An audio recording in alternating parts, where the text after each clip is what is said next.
Hello and welcome to Rocket Fuel, your daily update for everything that's happening in the Rocket Pool community. So today is October 6th. We have a packed episode for you, but before we get to that, let's go through what we talked about yesterday. So Smart Node Stack 1.6.5 was released, and there was lots of talk of Eigenlayr and discussion about whether Rocket Pool should make a vote to self-limit, and Joe shared information about how the smoothing pool is making a lot of money, getting lots of ETH in there, about 6 ETH a day on average. More features were released to Rocket Scan by Pateris. Grants committee is almost definitely going to pass the vote in Snapshot for RPIT 15. Jasper tweeted about that. And then we shared Not Satoshi's hyper bullish case for RPL and discussion around that from others in the community, especially Marceau. So today, to start with, we have information about the Rocket Pool community call that took place yesterday. It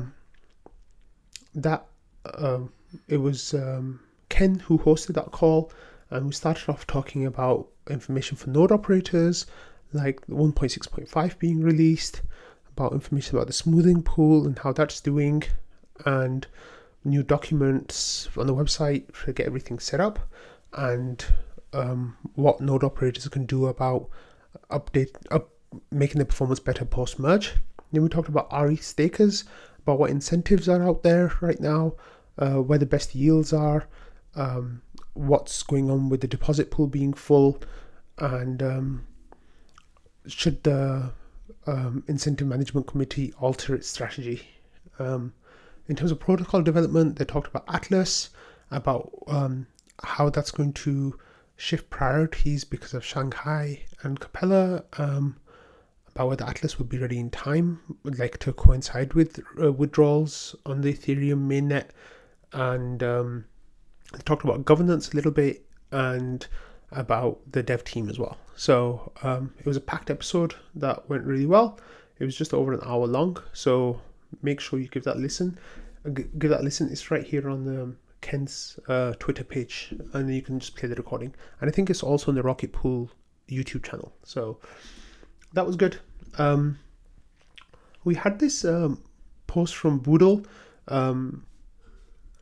which linked to this Twitter thread that he made. Just give me a second. Let me move this across. And it says, for those, and this is RPL target collateralization model October update, for those who haven't seen this figure, and then there's a chart. It says, I was asked for an update, so I pulled the latest data. The model is really similar to what Marceau and others have been talking about. I'm saying that 17 million RPL are available to be staked since the team wallet still holds 1.7 million. The blue line is my projection based on early data, which obviously way off in terms of average collateralization. Collateral has gone up because RPL price has gone up. Will be interesting to see how this develops going forward. So here there's a chart that has 3 axes. One is mini pool in thousands on the y-axis. On the x-axis we have average mini pool collateralization percentage, and then on another axis we have target RPL ETH ratio. So if I'm reading this chart properly, it seems that collateralization numbers are way higher as we're approaching 10,000 mini pools, and we should be at 0.0064 on the ratio. However, the ratio is 0.0185 or thereabouts. So I'm not sure if I fully understand that, there's a premium here, or like some kind of like speculation premium or something in the price. Maybe if I click this link, we can actually get a better understanding of what's going on. Okay, so flow model. Yeah, I guess you can have a look at some this post that Boodle shared in Reddit, and it gives you a better idea of explaining the whole thing. So I think that would be a good place to start, and I should have done that before I started talking to you all about it, so I'm sorry about that. But yeah, according to this, right now it should be at 0.0064, but we're actually at 0.085. The interesting thing to say is that we're at around 90% node collateralization for mini pools, like in terms of in terms of RPL. So that's really, really high. And I think that's to do with like a bunch of whales going in at 150%, which is fantastic. It's going to take a really long time to get those collateralization percentages down like significantly. Let's have a look at this tweet that Marceau shared asking for us to give it a boost. So he says you guys should give this thread some love. And he said it's a good bullish summary, plus it's from a new crypto fund that's holding RPL. So let's go have a look at that. And I'll give it a little like here. It says, why is so much RPL getting locked in smart contracts? And then there's a chart from Glassnode about the value of RPL locked going up over time significantly. And Jonas says, simply put, earnings power. Models like this from Marceau quantify the earnings power. And then there's like a little screenshot from Marceau's modeling about like what kind of APR you can get, what kind of rewards are there, and that's really good. It says number of live RPL mini pools is accelerating, see growth in September. And we talked about this on Rocket Fuel as well, about how things are picking up. Each one of these pools requires only 16 ETH from the operator instead of 32 ETH to run the standard ETH validator. The mini pool operator must also stake at least 1.6 ETH worth of RPL to be active. Rocket Pool protocol sources the remaining 16 ETH needed, and the mini pool operator can earn commission this additional ETH, hence RPL's intrinsic value of earning power. I expect more RPL franchises over time. More mini pools equals more staked RPL. Bonus value. Rocket Pool is credibly neutral security protocol. In this context, credible neutrality is an inherently valuable property. It broadens the surface area for other projects to build on top of. A concept in crypto we call composability. Want specifics? And then there's a link to Jasper's thread about Eigenlayr and the stuff that might be able to be built on top of Rocket Pool's node operators, like which are over 1,500 node operators, which is really amazing. So yeah, thanks to Jonah for sharing that information. It seems like it got some likes on Twitter and like some traction. So that was really good to see. Next, we had this discussion that came up around Eigenlayr, and it started with this comment from NextTech, who says, I wonder if Eigenlayr will hurt Rocket Pool. Wouldn't it increase your ETH APR and incentivize node operators choosing ETH over RPL? And then it started a little bit of a discussion here. Like Nick said, if Eigenlayr makes staking much more attractive in the long run, it seems like a huge net benefit. Keep in mind that ETH isn't the only token that can be restaked. There may be opportunities to utilize RPL as collateral depending on the protocol. And then Marceau gives really good analysis. He says there are a few ways to look at it. I think it's strongly net positive for RPL. This is a plus. It increases overall staking participation. Plus, it makes being a node operator much more appealing. So we could theoretically push commission down and still make it worth it for node operators. It can neatly fit into the smart node stack or on top of it.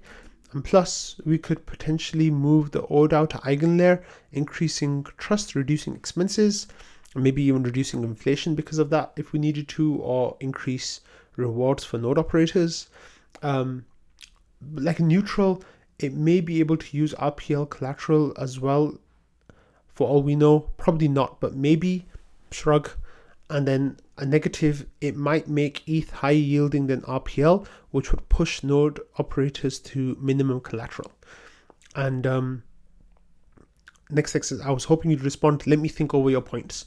So then NextTech got back in touch a few hours later, and they said a few hours later, but I wanted to share a follow-up thought on the matter. Thinking on it today, I think Eigenlayr is actually really bullish for RPL. As a reminder to my initial mindset was questioning whether a node operator would want RPL if they're getting better yield leveraging Eigenlayr with straight ETH.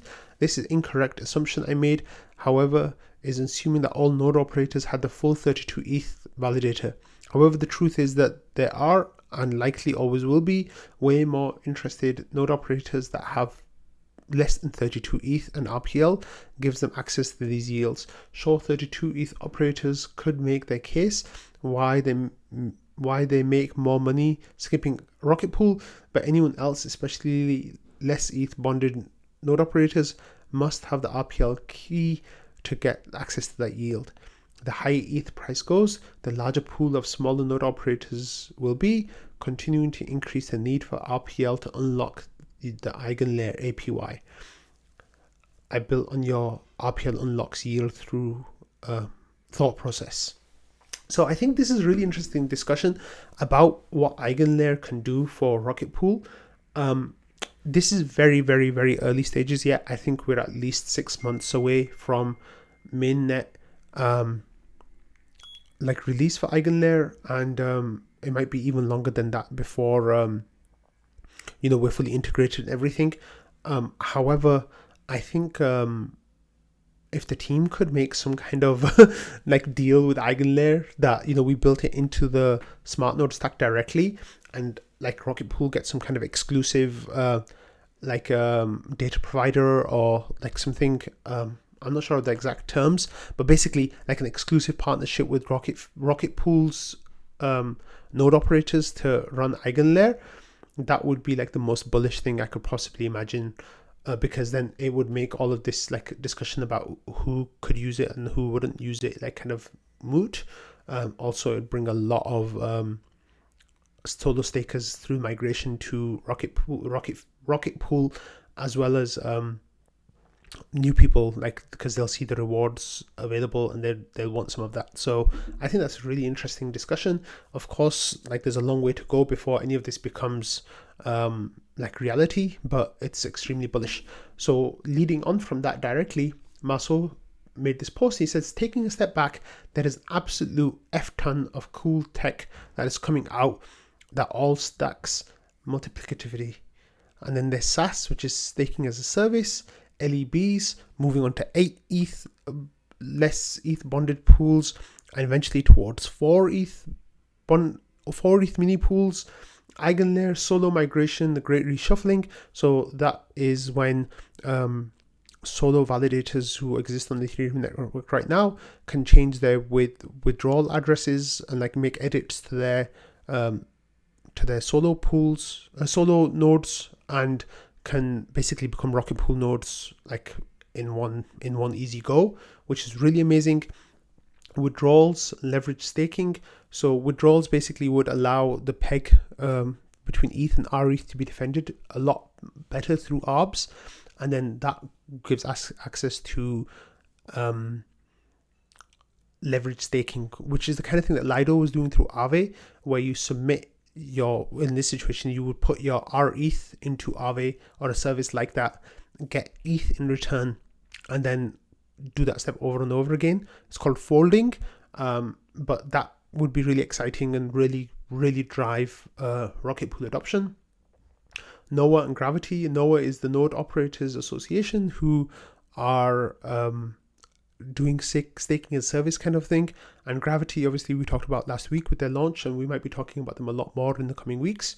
And DVT, which is distributed validator technology. So Marceau goes on to say, it's hard to imagine what the world will look like with all of this launches. I feel pretty comfortable going long Rocket Pool with all of that though. So it's extremely bullish stuff that's all there, and it's really exciting to see how it's all going to work out. So finally, we're going to end on this news here.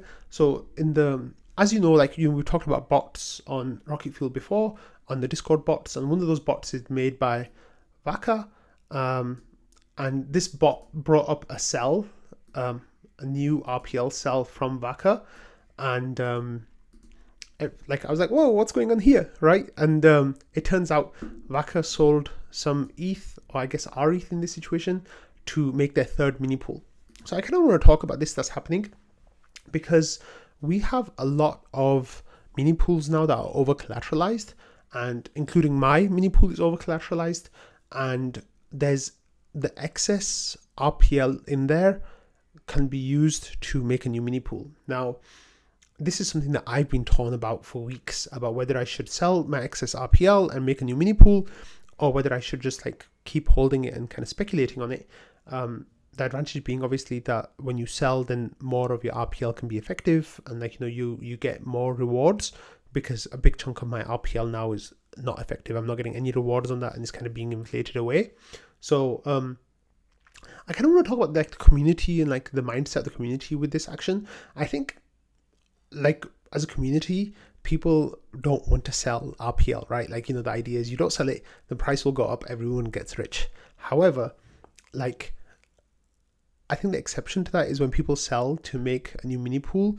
I think that's really cool because they're kind of reinforcing the protocol, and I think that should definitely be supported and championed. I think there have been a bunch of people recently who've been selling some RPL to make mini pools, and I myself, like I said, I'm giving serious consideration to doing that.